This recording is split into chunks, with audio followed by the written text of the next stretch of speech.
Look, imagine this. You wake up. You check your bank account. Same number it was last month. Maybe slightly higher, maybe even lower. You're working hard. You're saving money. You're doing everything people told you to do. And yet, nothing is changing. Meanwhile, someone you know, same age, same starting point, suddenly buys a car, travels, starts a business, and you're sitting there thinking, wait, what are they doing that I'm not? Here's the uncomfortable truth. It's not that they're smarter than you. It's that they're taking risks, and you're not. My name is Trump, and I spend way too much time thinking about money, risk, and how people either build wealth or stay stuck forever. If you're someone who works hard but feels like you're not getting ahead financially, make sure to hit the subscribe button and give this video a thumbs up if this helps you out. Here's the thing. Most people have been trained, literally trained, to avoid risk. From childhood, you hear things like, play it safe, don't lose money, get a stable job. Sounds smart, right? But here's what most people don't realize. Avoiding risk is actually the biggest financial risk of all. Let me show you the math. Let's say you save $500 every month. That's $6,000 a year. Now, if you keep that money in a regular savings account earning about 1% interest, after 10 years, you'll have around $63,000. Not bad, but not life-changing. Now compare that to investing that same $500 monthly into assets averaging 8% annually, like index funds or businesses. After 10 years, you're looking at about $91,000. That's a $28,000 difference just for taking calculated risk.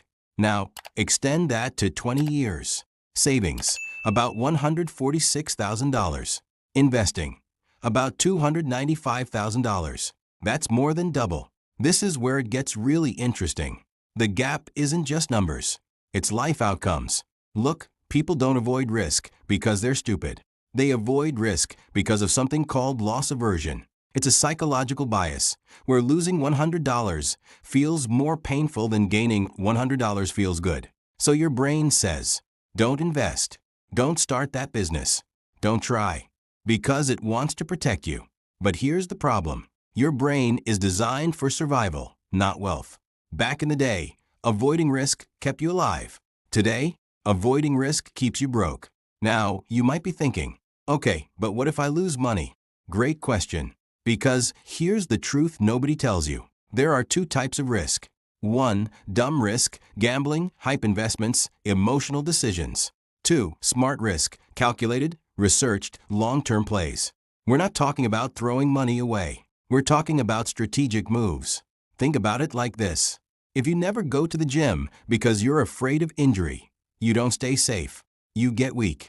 Same thing with money. If you never take financial risks, you don't stay secure. You fall behind. I once knew someone, let's call him James. James saved every single dollar. No investments. No risks. After 15 years, he had about $120,000 saved. Sounds good until you realize inflation reduced its real value significantly. Meanwhile, his friend, same salary, started a small online business. Failed twice. Lost money. Looked foolish. But on the third attempt, it worked. That business now generates over $5,000 per month. Here's the difference. James protected his money. His friend multiplied it. Here's what most people don't realize. Wealth is not built by avoiding losses. It's built by absorbing small losses to unlock massive gains. And this is where it gets really interesting. Even if you fail 3 out of 5 times, one successful investment, one successful business, one smart decision can outweigh all those losses combined. That's how wealthy people think. They don't aim to be perfect. They aim to be positioned. So what should you actually do? Let's make this simple. Step 1. Start small. Don't risk everything. Start with 5 to 10% of your income in investments or ventures. Step 2. Educate yourself. Understand where your money is going. Don't follow hype, follow data. Step 3. Diversify. Don't put everything in one place. Spread your risk across different assets. Step 4. Think long-term. Short-term losses are normal. Long-term growth is where the real money is made. Step 5. Get comfortable being uncomfortable. If it feels slightly risky but makes sense logically, you're probably on the right track. Look, the biggest mistake you can make is not losing money. It's spending your entire life too afraid to try. Because, at the end of the day, safe doesn't make you rich. Safe keeps you exactly where you are. So if you're watching this and thinking, yeah, this is me, good, that awareness, that's step one. Now it's time to act. Take one small risk this week. Invest something, start something, learn something. Because your future isn't built on comfort. It's built on decisions most people are too afraid to make. If this changed the way you think about money, hit that like button, subscribe, and I'll see you in the next video.